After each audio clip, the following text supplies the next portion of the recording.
Salut ma famille, c'est Chronidatal, j'espère que vous allez bien. Alors aujourd'hui, je vais me projeter avec vous sur ce match France-Pologne. Déjà, c'est sûr qu'on est tous d'accord pour dire que la France est largement favorite pour ce match, que les Bleus ont de grandes chances de gagner, sans aucun problème, je dirais. Mais c'est vrai qu'on a dit aussi la même chose contre la Suisse il y a 2 ans. Et comme a dit Griezmann, pour le coup, avant ce match contre la Pologne, il faudra vraiment faire attention à pas faire la même erreur et à pas sous-estimer les Polonais comme on peut le faire les Français contre la Suisse. Donc ok, c'est vrai que la France est supérieure à cette équipe polonaise. Ok, c'est vrai que en termes de qualité, il n'y a absolument rien à voir. C'est 2 mondes d'écart, voire 3 mondes d'écart si on veut. On peut dire aussi que la France est beaucoup plus complète que cette équipe. Et je dirais même que les Suisses à l'époque, et encore même maintenant, les Suisses sont même meilleurs que les Polonais. Ça, c'est sûr et certain. Mais je pense malgré tout, pour avoir suivi un petit peu cette équipe polonaise en prévision de ce match, et pour connaître très bien Lewandowski, moi qui l'ai vu toute la saison sur chacun de ses matchs qu'il a pu jouer avec le Barça, comme vous savez, je fais des débriefs sur les matchs du Barça, et pour le coup, Lewandowski c'est vraiment un joueur que j'ai pu voir au top dans certains matchs de Liga, comme dans certains matchs un petit peu moins bons en Ligue des Champions. Donc vraiment, je vais revenir sur les points auxquels les Français devront être hyper vigilants en ce qui concerne Lewandowski. D'ailleurs, justement, par rapport à ce match, je serai en live sur Twitch, je réagirai à ce match en direct, et sinon, je serai aussi en live ce soir à partir de 22h, si vous voulez discuter de ce match, si vous voulez monter en live, en vocal, pour qu'on puisse en débattre. Mais pour revenir à cette équipe polonaise, on est tous d'accord pour dire que la principale menace de cette équipe, c'est Lewandowski, c'est ce numéro 9 qui est stratosphérique, un des meilleurs du monde actuellement encore. Mais ce qu'il faut savoir par rapport à Lewandowski, dans cette équipe de Pologne en tout cas, c'est que c'est pas juste le joueur qui sera en position numéro 9, qui sera juste devant pour attendre que des ballons viennent vers lui et pouvoir faire la différence comme ça. C'est loin de se résumer à ça. Et il y en a beaucoup justement qui résument Lewandowski à ce style d'attaquant qui est juste positionné devant, qui attend juste des ballons. Mais c'est pas du tout le cas, sincèrement. Et puis même, je vais vous dire la vérité, même si c'était le cas, même s'il pouvait juste faire la différence comme ça serait déjà énorme. Parce que c'est typiquement le style numéro 9 qui peut te transformer une occasion tout à fait anodine en un but stratosphérique. Moi je me rappelle par exemple de son match contre Séville avec son but magnifique. Koundé lui envoie un long ballon, on pensait que c'était juste un dégagement qu'il allait peut-être pouvoir à la limite dévier et trouver un de ses partenaires, un de ses milieux de terrain par exemple, comme l'auraient fait la plupart des attaquants du monde entier, et à juste titre d'ailleurs. Mais c'est pas du tout côté de ça. Il a contré les ballons de la poitrine pour l'envoyer en pleine lucarne avec une reprise de volée. Et ça contre le gardien qui a été élu meilleur gardien de Liga la saison dernière.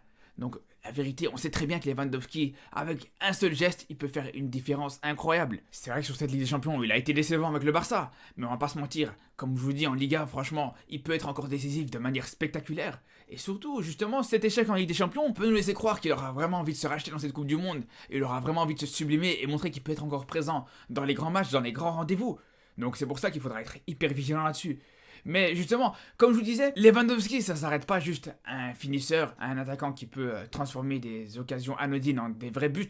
C'est plus loin que ça, et je vous dis, sa participation dans le jeu, elle est exceptionnelle. On le voit par exemple justement avec cette tendance qu'il a parfois de dézonner, de se retrouver sur des côtés pour pouvoir se mettre en position de centre. Alors quand il le fait avec le Barça, vous avez bien vu dans mes débriefs, c'est quelque chose qui me rend fou. Je supporte pas quand il fait ça, parce que c'est clair, quand il le fait avec le Barça, il va centrer, mais ok, il va centrer pour qui? Pour Gavi? Pour Pedri? C'est pas du tout intéressant de le faire. Alors que quand il le fait avec la Pologne, là c'est très dangereux. Quand il se met sur un côté et qu'il se met en position de centre et que t'as dans la surface polonaise des Milik, des Krychowiak ou même de manière générale, on sait que dans cette équipe polonaise, il y a que des joueurs de grande taille. Il y a seulement 2 joueurs qui mesurent moins d'1m80. Donc c'est clair que dans le domaine aérien, les Polonais seront hyper dangereux.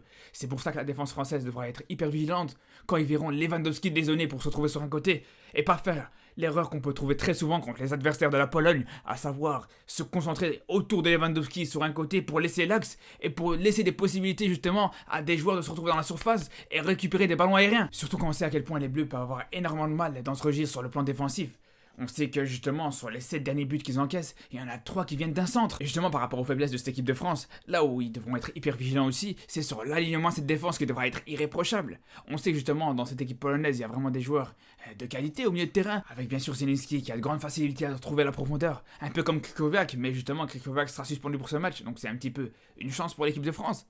Mais on revient justement à Lewandowski, parce que c'est vrai que lui aussi, il a cette possibilité de trouver des ballons en profondeur. Alors c'est vrai que lui, il en profite souvent, c'est lui qui fait les appels en profondeur et qui récupère ses passes qui viennent dans le dos de la défense. Mais lui aussi, il a cette possibilité de décrocher et de dévier des ballons justement avec des appels sur les côtés, notamment du côté de Milik, ou bien sûr avec Piatek qui aura la possibilité de remplacer Milik dans ce match. Mais là où les Français devront faire aussi hyper attention, ce sera au niveau de la relance. On sait vraiment que les Polonais, et en particulier Lewandowski, ont cette possibilité de gratter des ballons dans la défense adverse, voire même dans les pieds du gardien adverse. Et il a déjà mis d'ailleurs beaucoup de buts comme ça, que ce soit avec le Barça, avec le Bayern ou avec cette équipe polonaise. Après, il y a un autre aspect auquel les Bleus devront être hyper vigilants, c'est vraiment cette tendance qu'ils ont parfois de défendre en reculant, de manquer un petit peu de présence et d'agressivité sur le porteur du ballon qui peut se présenter devant la surface de réparation française. Et j'insiste vraiment là-dessus parce que j'en avais parlé justement dans ma vidéo d'avant-match contre la Tunisie. J'avais dit justement que les Tunisiens pouvaient exploiter ça. Et pour le coup, justement, ils ont réussi à marquer de cette manière-là, avec la récupération de balles au milieu de terrain, et juste derrière, la défense française qui recule et qui a laissé la possibilité à Khazri de pouvoir prendre des mètres et se retrouver devant la surface et armer sa frappe sans problème. Et ça a vraiment manqué d'agressivité sur Khazri à ce moment-là. Donc là, c'est clair que contre la Pologne, avec tous ces joueurs de qualité en termes de frappe, on ne parle même pas de Lewandowski, on parle de manière générale de quasiment l'ensemble des joueurs, parfois même des joueurs un peu plus défensifs, comme Maciej Kasz qui est très bon dans ce registre-là, qui peut même mettre des belles frappes enroulées comme ça sur son côté droit. C'est d'ailleurs un latéral auquel les Bleus devront faire hyper attention. Même si Frankowski aussi, de son côté, il est très bon, il peut aussi multiplier les appels dans le dos du latéral adverse, mais je vous dis la vérité, franchement, Maciej Kasz, c'est un joueur qui montre qu'il est très complet, très technique, qui a de la vitesse et comme je vous dis, qui a une très belle qualité de frappe. En tout cas, on a vraiment hâte de suivre ce match. Je pense que ce sera un huitième de finale qui sera hyper intéressant à suivre. Donc on se retrouve justement pendant le match sur Twitch pour suivre la rencontre ensemble. Et bien sûr après le match comme d'habitude pour le débrief. Donc je vous dis à très très vite et surtout d'ici là, prenez soin de vous.